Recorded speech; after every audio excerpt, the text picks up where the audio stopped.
Welcome to the Hauenstein Center's online program, Lunch and Learn. I'm your host, Gleaves Whitney. Just this past weekend, our nation celebrated Memorial Day, a holiday that started because Americans felt the need to commemorate those who had made the ultimate sacrifice in the Civil War. Today's conversation is for you history buffs who can't read enough about the Civil War, or Abraham Lincoln, or crisis leadership and what it takes to lead in tumultuous times. Our guide is Ronald C. White, a Hauenstein Center favorite and a New York Times best-selling author who recently finished a book about our 16th president that will be published on May 4th, 2021. Ron is also midway through writing a book about one of the Union heroes in the Battle of Gettysburg, Joshua Lawrence Chamberlain. And apropos of our current worldwide pandemic, Ron has become a much sought-after speaker and wise counselor for leaders in tumultuous times. My conversation with Ron will go, 45, 50 minutes or so, followed by questions from our viewers. Feel free to begin sending your questions to us right away using your Zoom toolbar to do so. It's great to have you on the show, Ron. Thank you, Gleaves. Always good to be with you and with the Hauenstein Center. I'm a fan of all that you're doing. Well, you're one of our favorites, believe me. You've got quite a great fan base here in West Michigan. Well, you've been quite busy lately, or just before the pandemic started to close travel down, but you were speaking all over the place in New Zealand and the Library of Congress and Pepperdine School of Public Policy. Tell us what you've been talking to audiences about. I've been talking, Gleaves, about the leadership in tumultuous times. I gave 4 lectures in New Zealand. First time we'd ever been there. Fascinating to be in that marvelous country. Their Prime Minister, 39-year-old Jacinda Ardern, who I think is a model of the kind of leaders we need today. And I started out with the problem of the rise of authoritarian leaders. Many years ago, I led a group of young people to Poland, and we thought Poland would be the great example after the fall of the Soviet Union, but it now also has an authoritarian leader, as does Hungary, as does Brazil, as does the Philippines, and on and on.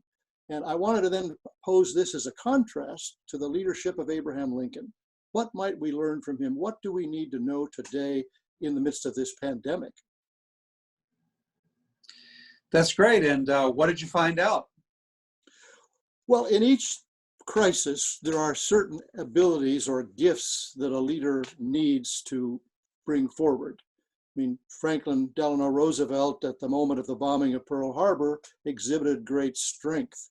But at the beginning of the Depression, this man of privilege and wealth exhibited great ability to identify with people in their poverty, in all the failings that was happening in their lives.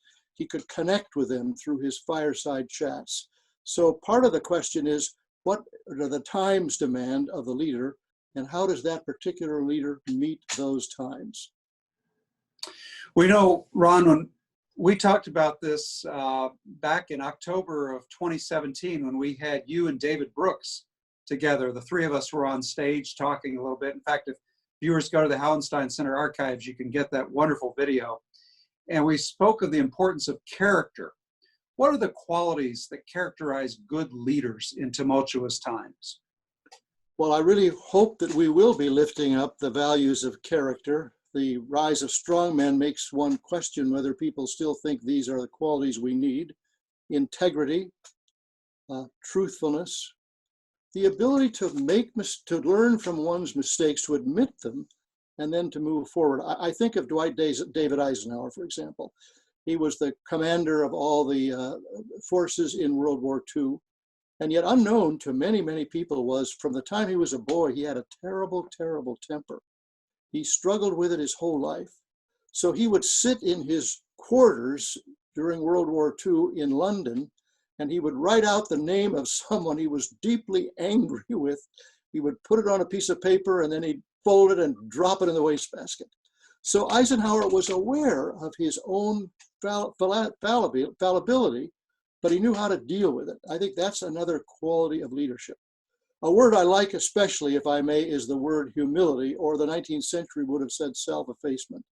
You referred to some of the things I've been privileged to do. In October, I was invited by the Library of Congress to speak to some members of Congress. 14 members and 4 spouses offered their RSVP and came to a breakfast meeting. And I was given a title, it wasn't my title, Leadership Lessons from Lincoln and Grant. And I tried to pose the tension between ambition and humility. If you're going to be a leader, you have to have ambition, but can you combine that with humility? When the meeting was over, a woman came forward and she said, my husband has been in Congress for more than 20 years. And I noticed tears began to well up in her eyes. And she asked me this question that I've never forgotten. She said, do you think it's possible that humility will ever return to American politics? Can humility ever return?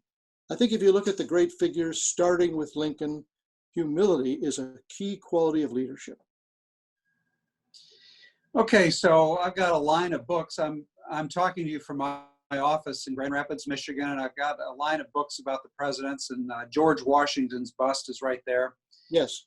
It's hard for us, I mean, these larger than life people, it's hard for us to think of them as humble individuals, and yet they know their limits. Is knowing one's limits the key to humility, knowing that there are forces, moral forces greater than you? Well, it's interesting that you would mention George Washington. I do my work here at the Huntington Library in San Marino, California. And some years ago, the Huntington put on a marvelous exhibit on George Washington.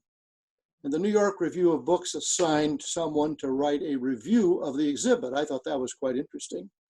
And the person started out by saying one word can identify the exhibit on George Washington. What is that word? Honor. Honor, that's not a word we use in the 21st century. Because of honor, Washington stepped down as leader of the Continental Army. He understood the great fear that the United States president would become a king. So because of his honor, he stepped down as the president after serving just 2 terms, therefore setting in motion a precedent that we followed all the way up into the 20th century. So yes, I think honor is a quality that I would associate with George Washington. Ron, as I hear you speak and use what some might consider old-fashioned words, it occurs to me that these words are actually describing something timeless about leadership. I can't help but think that our George Washingtons, our Abraham Lincolns, or the quality that you mentioned about Roosevelt earlier, identifies our greatest leaders in America with some of the greatest leaders, for example, in the ancient world. Are there not timeless principles of leadership that can be taught and that people can understand? And there's a golden thread that connects through time all of these great leaders. I like what you're saying. Our greatest leaders were, first of all, readers. And so they would have read the precedent behind them. It might be Greek, Roman, European, English. I think that Lincoln won the Civil War with his words. Well, Winston Churchill, in a sense, led his nation through World War II with his words. Both of them were remarkable readers. The surprising thing about Ulysses S. Grant, he was thought not to be a reader. I discovered that he was a reader. And I don't think you can be a great writer without being a great reader. So lawyers would use the term precedent, but I think all of us could use that term, because what biography does is give us examples, moral examples from the past. Oh yes, it's a different time. Lincoln can't help us with climate change. He can't help a modern president with what to do in Afghanistan, but he does have some principles, the way that he deals with people, the way that he is magnanimous, the way that he is willing to admit his own mistakes. These are principles that I think, using your word, are timeless. It's really encouraging. You mentioned presidents who are surprisingly well-educated as opposed to perhaps being schooled and credentialed formally, but Harry S. Truman was another who, you know, my grandfather, who was from Independence, Missouri, used to walk there on Delaware Street, Delaware Avenue, and you know, Harry and Bess had that house there on Delaware, and often he would see his friend, Harry Truman, up there reading. And one day, Harry came out of the house and Pappy asked him, "What have you been reading?" And he said, "Thucydides." You know, wow, who would have thought? Wow. Yes, somebody of such a humble background who never went to college really could have such a love for the classics and these timeless principles that you also are talking about, Ron. And it Well, seems to, oh, please go ahead. go ahead. I No, was just going to say, Truman is a great example of how we reevaluate people. Following FDR, he was thought not up to the task. In the first years after his presidency, he was not rated very highly in the various presidential historian surveys. Now I think he's number 5 or number 6. David McCullough gave us a marvelous biography of Truman, which exhibited what you just described, the depth of the man, that he was a reader, that he was interested in the classics. And so it's fascinating how now Truman is right up there in the top 5, 6, 7 presidents of all time. and boy, what a cauldron he went through to earn that depth. You know, the decisions he had to make already out of the starting gate of his presidency. Well, we're talking about these timeless principles that you can trace all the way back to the classics, whether you're reading Thucydides or Plato or Aristotle, any number of people, reading about Caesar Augustus, for example. But it also occurs to me that we're talking about followers in a democracy as well. What are the qualities that characterize good followers? Well, I think this is a tension in our particular history and culture. We in one way have always trumpeted our individualism. When Alexis de Tocqueville, the Frenchman, came to the United States in the 1830s, he saw right away that this was a quality that the United States seemed to possess that France didn't have in the same measure, England didn't have in the same measure, and he thought this was one of the chief values of the United States. But he also said, I worry about this value. He actually said this. He said, I fear that 200 years from now, that's about right now, he said, this individualism is going to separate Americans. It's going to drive a divide between them, because individualism must be balanced by a sense of community, the strong sense of community. It's fascinating to watch how various countries and cultures have responded. Germany has responded so well to the pandemic, and they have initiated something that now people are saying we should be doing too. It's the whole idea of work share. I can't pronounce the words in German. It's the idea that no one should lose their job in a particular factory, so everyone is willing to cut back a little bit on their hours so that everyone will be able to work together. Well, the person who described this thing said that's a culture that has been built up in Germany through the years, a culture of community. I think we have, David Brooks talks about our hyper-individualism. I think right at this moment in time, we need a greater sense of community. That is a polarity, isn't it? A necessary polarity between our identity as individuals, but that we always belong to a community. And the well-educated, whether they've been schooled formally or not, the well-educated learn how to negotiate that polarity so that they can retain their individuality, their personhood, but at the same time be always conscious of the greater good, the needs of the community. And we call that, don't we, the common good? We do. And you know, the mask in a sense has become sadly a symbol of division, but really the mask is a symbol, to me, of respect. I wear the mask because I respect you. I respect you. That's to me what the mask should be. But we're struggling with that right at this moment. Well, you and I have referred to the current moment, the pandemic, the stay-at-home orders in the various states. How have your views about leadership and citizenship changed as a result of the current pandemic, Ron? Well, it's been fascinating, has it not, to look at leaders that we barely knew their names, governors, mayors who have stepped up. I noticed that Michael Devine, the governor of Ohio, is like 86%. Cuomo is 81%. The governor of California is 79%. Many of us didn't even know who these people were. What were the qualities that allowed them to step forward? Well, I think a chief quality was not simply that they had mastered the information, that they had, struck a balance between health and the economy, but that they had demonstrated with their words that they really cared deeply about the people who were suffering. They communicated this. And I think this is a major reason why these leaders have risen in estimation. in their own states or in their own localities. Interesting. Well, you wrote a critically acclaimed book about Ulysses S. Grant a couple of years back. Do you think he was a good leader? He was a very good leader. He was a terrific leader as a general. The story out there is that he was a good general and not a good president. I had not known anything about his presidency until I started research for the book. I think Grant is on the rise. We have had 3 C-SPAN presidential historian surveys in the 21st century. Grant has risen 11 places in those 3 surveys, because we've now taken a fresh look at Grant's presidency and discovered that he did some wonderful things, most noteworthy when his own Republican Party, the party of Lincoln, had passed the 3 Reconstruction Amendments, 13, 14, 15, all designed to give civil rights, political rights to the freedmen. Then we often have this happen in our lives. The Republican Party grew weary and stepped back. He said, well, we'll just let the South deal with it. Grant did not step back. He was late to the cause, really. He supported Lincoln's Emancipation Proclamation, but there was no sense immediately that he felt deeply emotionally for these African Americans. But the further he traveled south as general in the Civil War, he began to really understand their plight.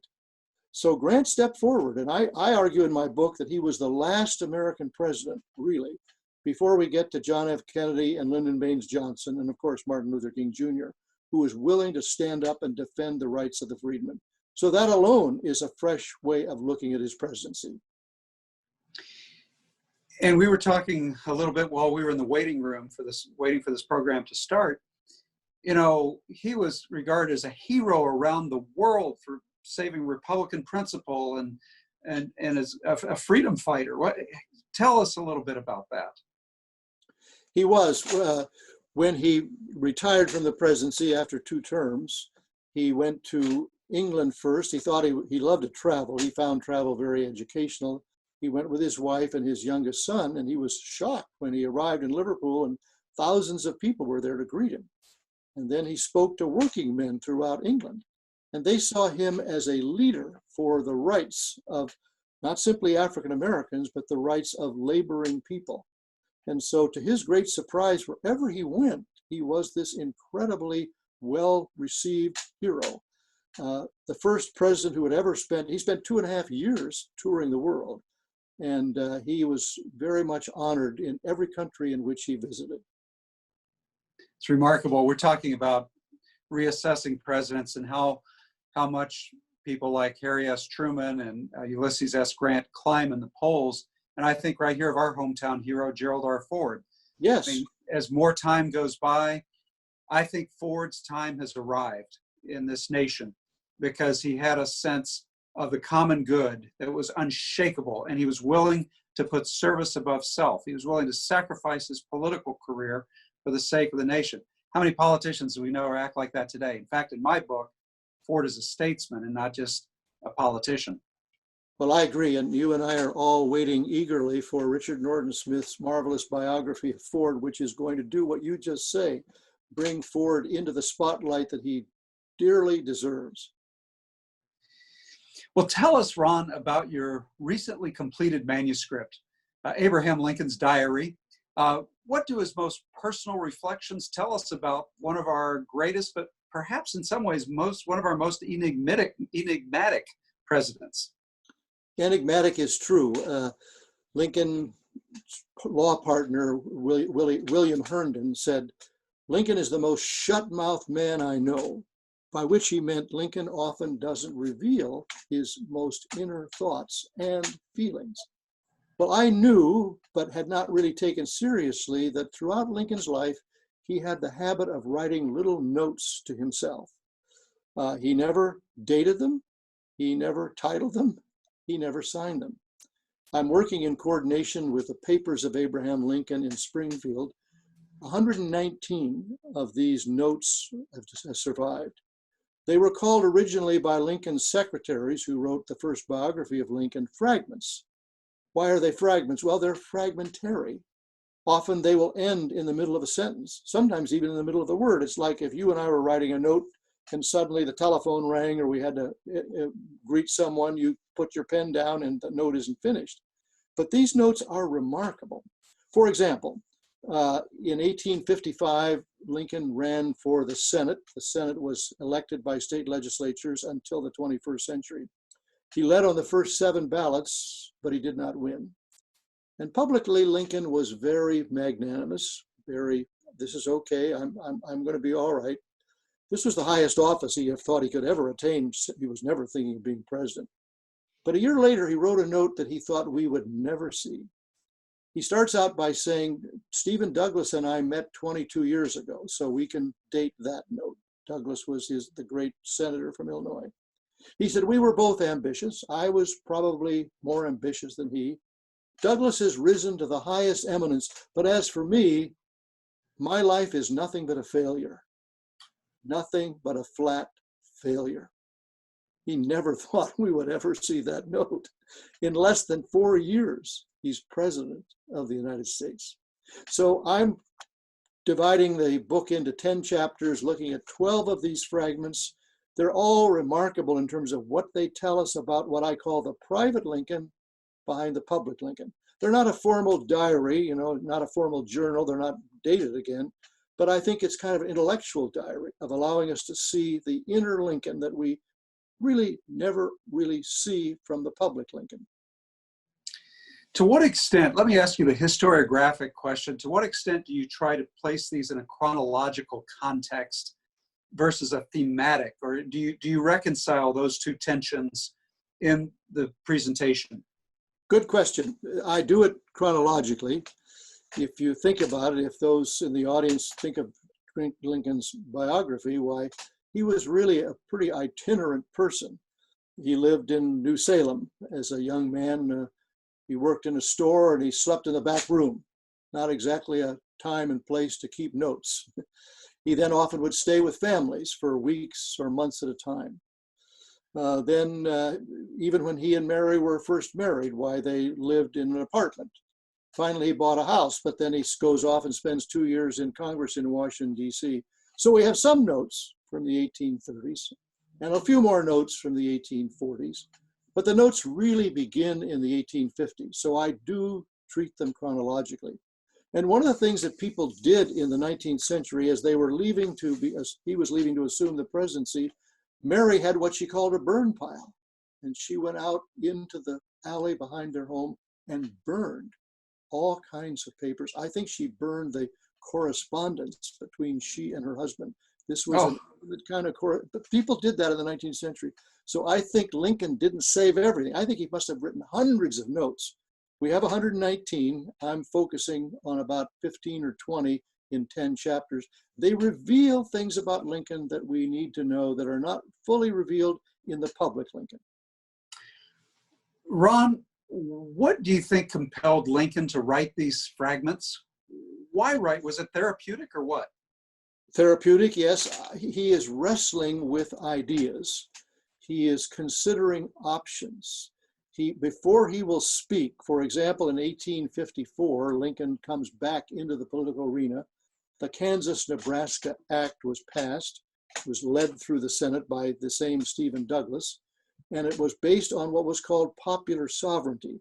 It was the idea that you could vote in Kansas, for example, did you want to have slavery or not? Well, Lincoln thought this was a terrible idea. How could you vote on something as immoral as slavery?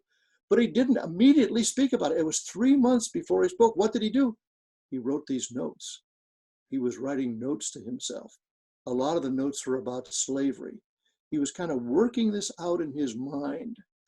He read 2 books in 1858 during the debates with Douglas. He read a book on pro-slavery theology.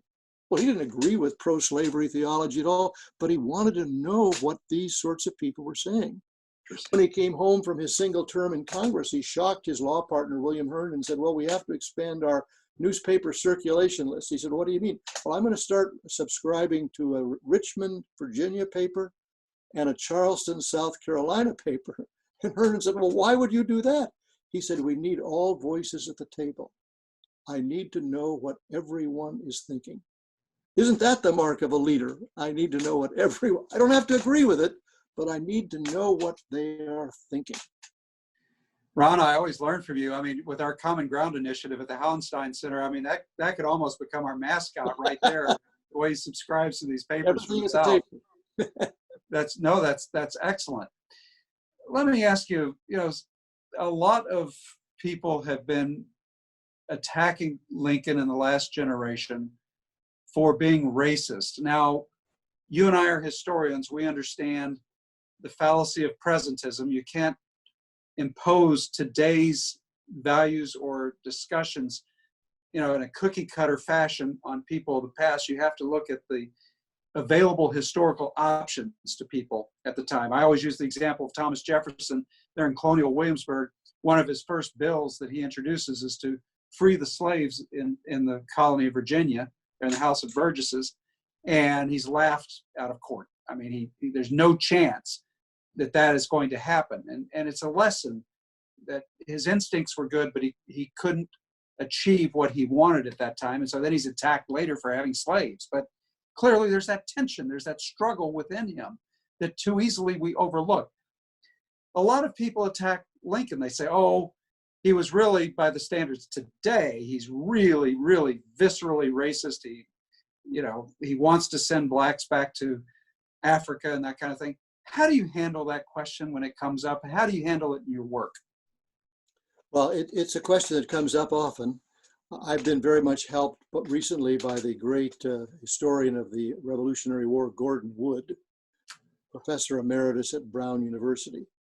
When you say by the standards of today, he says the historical condescension of today, the Yes. condescension to look back at people of the 18th or 19th century from our superior vantage point and judge them because they didn't think as we think.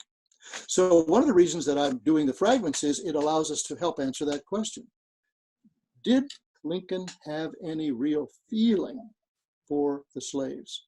Or was the Emancipation Proclamation, as has been suggested, simply a political or military strategy, a maneuver? Did he care about these people? So the fragments show how he does care. I mean, he gets furious with this book on pro-slavery theology written by a Presbyterian minister from Alabama. He's just furious with what he talks about in exclamation points. The very idea that you would treat these people, if you're a Christian, you ought to at least say to the needy, let's give them what they deserve. So I think that we have to take a fresh look at this. To me, the classic story is in April of 1864, the governor of Kentucky, former United States senator, and the leading newspaper editor came to visit Lincoln in Washington. The governor was very upset that African Americans in his state were leaving the agricultural fields to join the Union Army. And Lincoln speaks to these people without any prepared text and says, I am naturally anti-slavery. If slavery is not wrong, nothing is wrong. I cannot remember when I did not so think and feel. Lincoln, from a young boy growing up in the territory of what was called the Second Great Awakening, his parents attended Baptist churches in Kentucky and southern Indiana, was very much against feeling and emotion. He thought these churches were much too emotional. Later in life, he would participate in two Presbyterian churches, which he thought were much more thoughtful and rational. He wanted to be a rational person. But he says to these people from Kentucky, I did not so think and feel. I think he felt very deeply for the pain of African Americans in America. Well, that's a very important historical corrective to the current party line, which is that he really was quite racist. And I appreciate your work on that, your thoughtfulness on that. You mentioned Lincoln's religion. Now, people's religion changes over a lifetime, but when you think of President Lincoln's or Abraham Lincoln's most considered, thoughtful period of thinking about God, ultimate things, end things, what was he? How would you categorize him? Well, I like what you suggested at the outset. We're all on a journey. and Lincoln's on a journey. The thing that I think has been most troubling to me and those who have written about Lincoln was that what happened was he grows up in Kentucky and southern Indiana, and then he does what a lot of young adults do then and now. He rejects the faith of his parents. When he gets to New Salem, several witnesses say he actually wrote a paper criticizing the Bible and what he called revealed religion. And one of his friends who wanted Lincoln to become a young politician ripped it out of his hand and threw it in the fire. But then for all of us, life tumbles in sooner or later. In 1850, the first Lincoln child dies, Eddie, at 3.5. Lincoln looks around for the Episcopal minister who is married, he and Mary, but the minister's out of town, so he learns there's a new young Presbyterian minister who's been in Springfield less than a year, James Smith, and he invites James Smith to do the funeral service for Eddie. Then fast forward to the Civil War, the second Lincoln child, Willie, dies in 1862. By now, Lincoln is beginning to attend the New York Avenue Presbyterian Church. The pastor is Phineas Dinsmore Gurley, I think the missing person in the Lincoln story. Gurley finished #1 in his class at Princeton Seminary. Very thoughtful preaching. We have 4 or 5 sermons of Gurley. Gurley preached at Willie's funeral service in the White House. And he says to Abraham, Mary was so overcome with grief she wasn't present. He said to Lincoln, I ask you to trust in biblical providence. Well, the young Lincoln had become a fatalist, what I would call a kissing cousin of deism. If there's a God, it's a kind of a watchmaker God, but not a God who enters into history.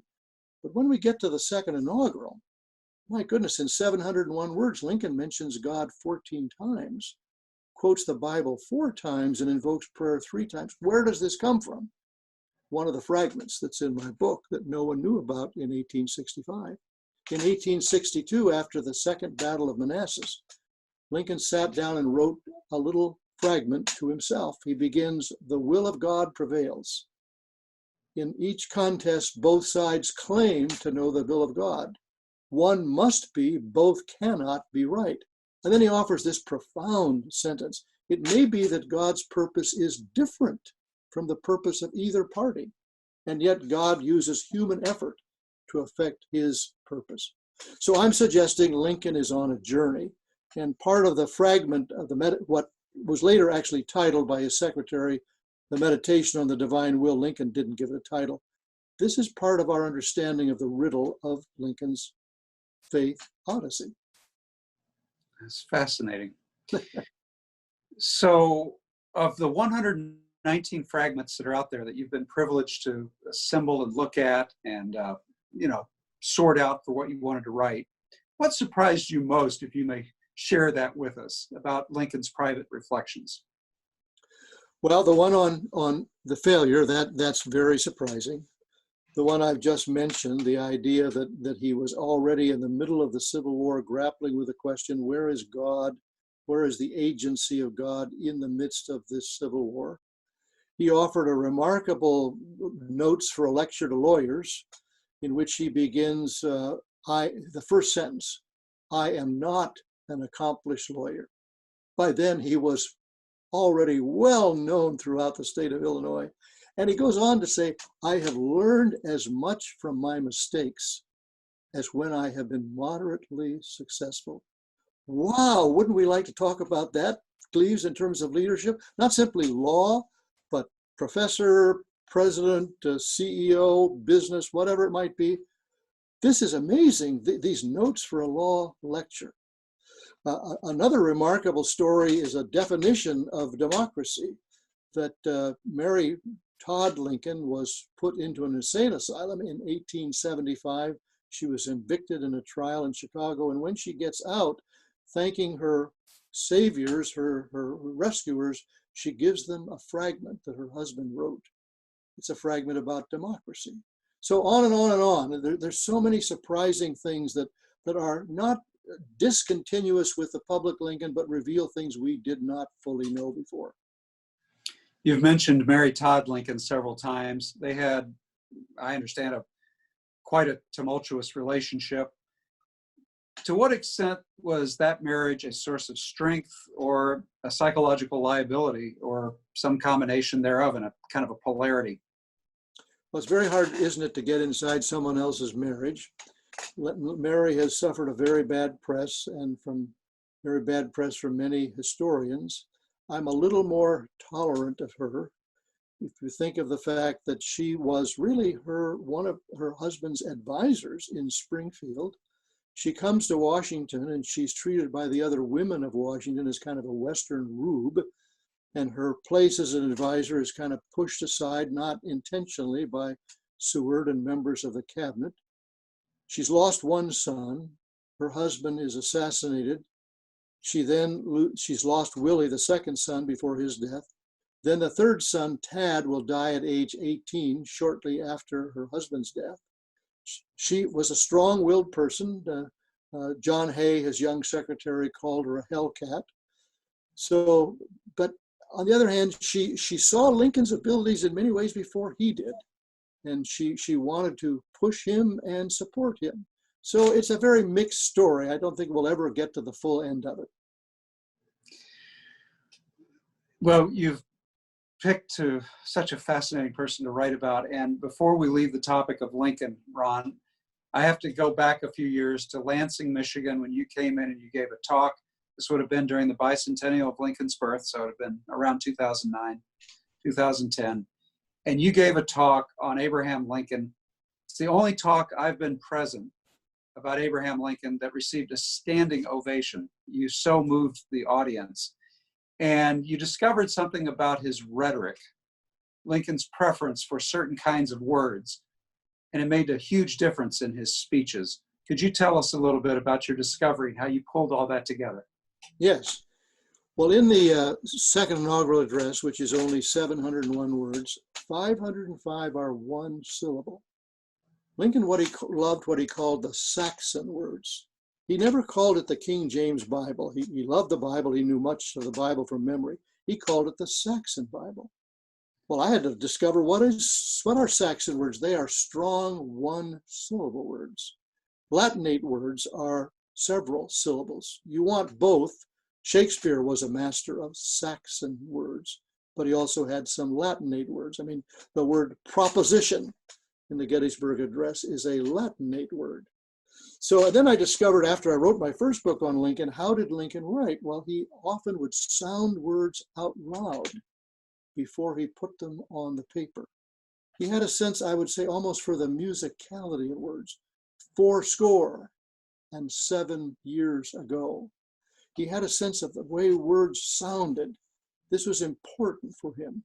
He spoke much more slowly than you and I do. You and I speak about 150 words a minute, the average person. I discovered that, having read in various newspapers, they would say, well, it took 2.5 minutes, 4 minutes, 6 minutes. He spoke only about 110 words a minute. Now, there was no amplification when he was speaking out loud, outside. If you've ever worked with really young people when you want them to speak in class or speak in church, when they're nervous, they will speak too quickly.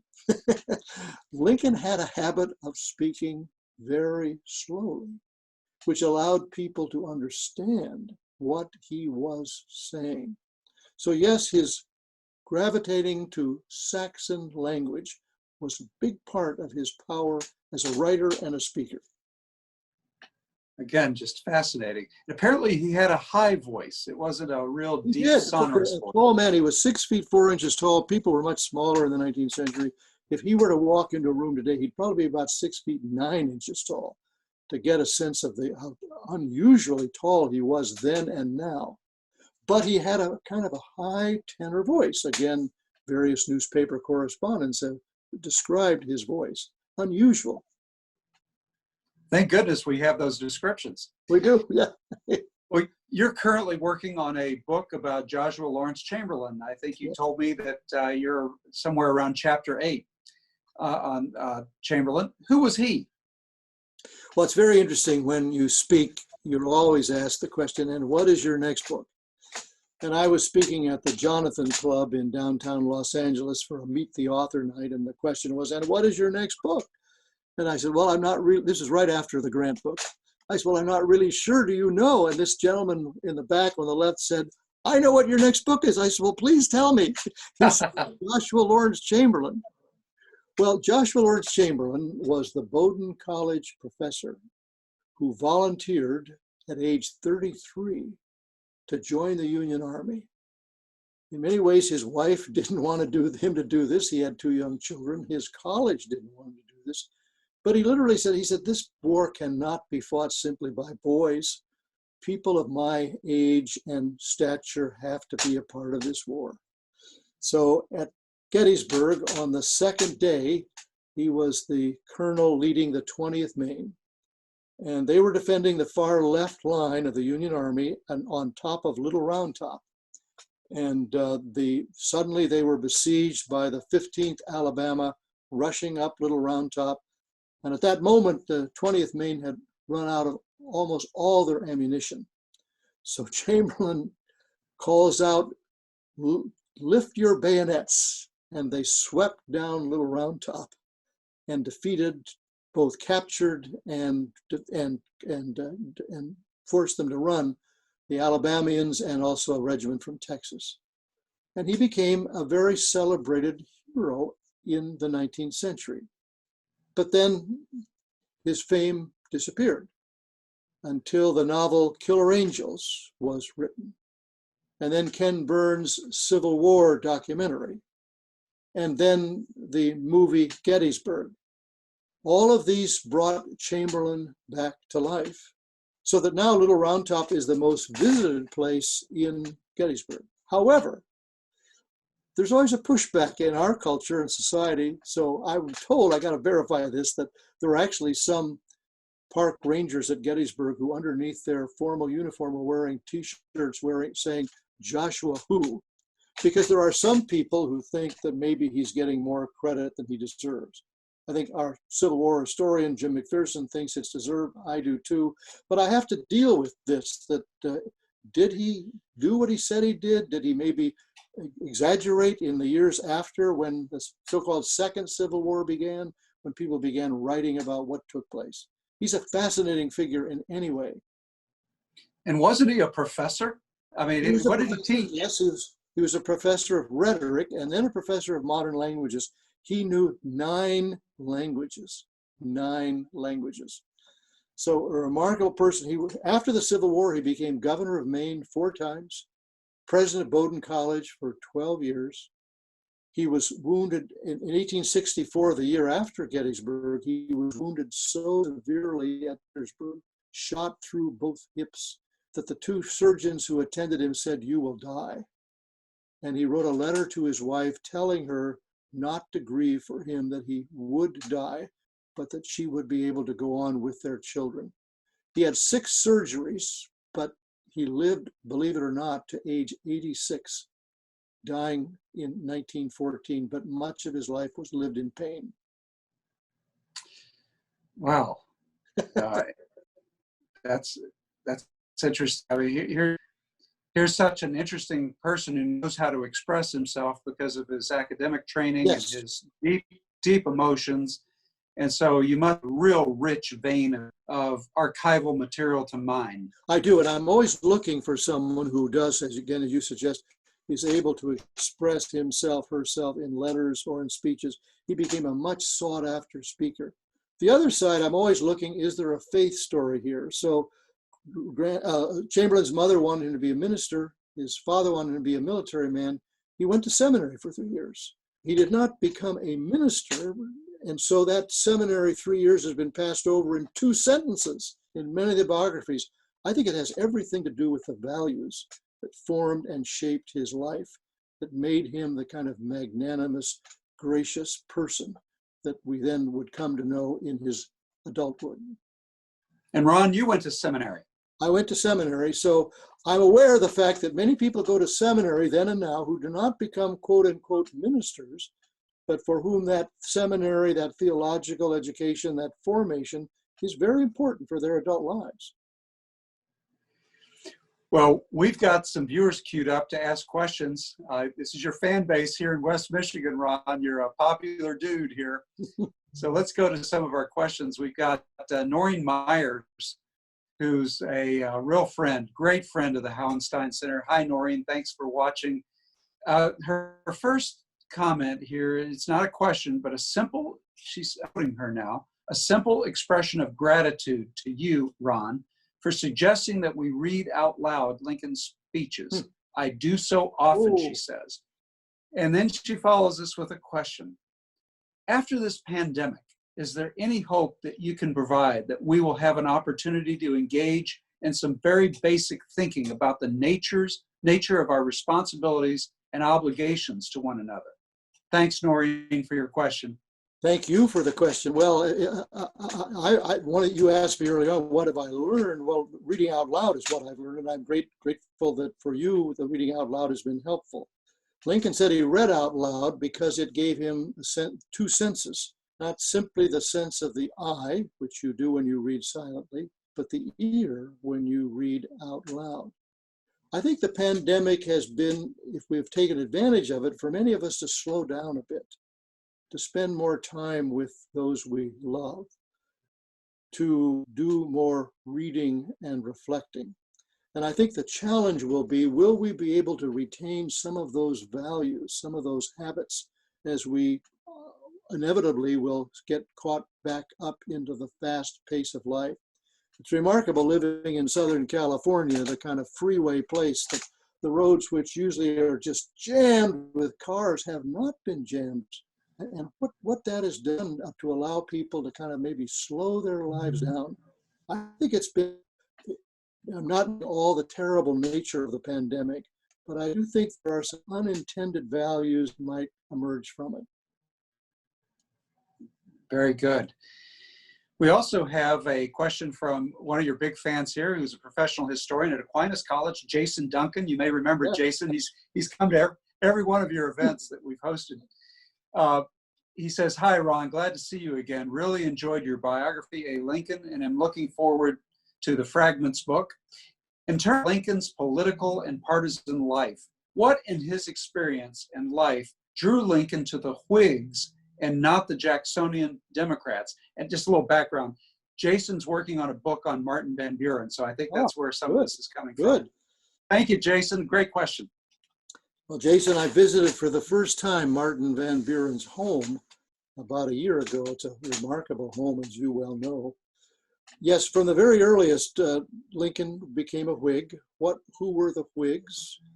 In some ways, they were successors of the Jeffersonian Republican Democrats, or Democrat Republicans. They believed in what was Henry Clay called the American system. They believed in what was called internal improvements, that we had to develop the rivers, the roadways, the canals to make this nation go forward. They were protectionists in their time. They wanted to protect American industry, and so that's one of their values. Many of them, not all of them, were anti-slavery. The Whigs originally were a national party, so there would have been some differences of northern and southern Whigs, but many of them were anti-slavery. So Lincoln actually had a hard time giving up being a Whig to join the Republican Party. He didn't join immediately because he had especially his great respect for Henry Clay, who's in many ways Mr. Whig. This is why he had become a Whig, and he wanted to be sure that these values would be transmitted into the new Republican Party. Thank you, Jason. Our next question is from a viewer who asks, if President Lincoln were alive today, what do you think he would say to us as a nation today? If President Lincoln were alive today, I would be very appalled by the partisanship and the divisiveness that we today, when a 13-day trip to Ukraine, even in his stop in Indianapolis, he said to the crowd, he said, I understand that you're not really applauding me, you're applauding the office of the presidency. And if Stephen Douglas were here tonight, applauding him. And if John Bell Hood were here tonight, you would be applauding him. And if any of the supporters of the other three candidates would like to join our train as we travel east, you would be most welcome. Well, this almost seems surreal, doesn't it? When we think of modern politics, we know the story of the rivals, but that Doris Kearns Goodwin is told, but Lincoln also had deep respect for Democrats who were his opponents. He never for a moment thought they were not patriotic, that he just had a difference of opinion on the ideals or the policies that each side would represent. Ron, so much in our brief time together, and I'm just sort of amazed at the topics we've been able to go through. Is there anything else you would like to mention that we haven't covered, but that's important to you to get across to American audiences? Well, we've just come through Memorial Day and are looking forward to the 4th of July. One of the stories to me that celebrates who is Ulysses S. Grant occurred on the 4th of July in 1878. Grant is now on a world tour. He's in Hamburg, Germany. And the ambassador, they would have called a minister in Germany, said, "I'd like to lift a glass to Ulysses S. Grant. He is the man who won the Civil War." Now, Grant was not a good speaker, but at that moment he interrupted the minister and he said, "If I might, I did not win the Civil War." And then these really important words: "If this nation could be saved by one person, it is a nation not worth saving." Wow. He said, "If you do wish to lift a glass, I suggest that you do so to the young men who came from their farms and their villages. They are the ones who won the Civil War every bit as much as those of us who gave orders for their valor." Wow, do we need that spirit today? If this nation could be saved by one person, it is a nation not worth saving. And immediately Grant takes away the praise of himself and wants to transfer it to others. We very much need that spirit in our political leaders today. It goes back to the theme of humility that you mentioned at the very beginning of our hour together. It does, Gleaves. Yes, yeah. Thank you, Ron White, for being my guest on today's Lunch and Learn. Viewers can see why we've always enjoyed hosting you here in Grand Rapids. I'd invite those who've tuned in to fill out the brief survey and let us know what you thought of today's program. I also invite you to Zoom in or join us on Facebook at the same time, Thursday, May 28th, when my guest will be Peter C. Cook Leadership Academy Lead Fellow, Freshta Torijan. Freshta is a bilingual student from Afghanistan. She's studying international relations, and she will share how her personal journey through terrorism and poverty and injustice has strengthened her resolve to be a voice for those who are not able to share their stories or benefit from the opportunities she has had. Freshta's life is the stuff movies are made of. So till Thursday, stay tuned and stay well.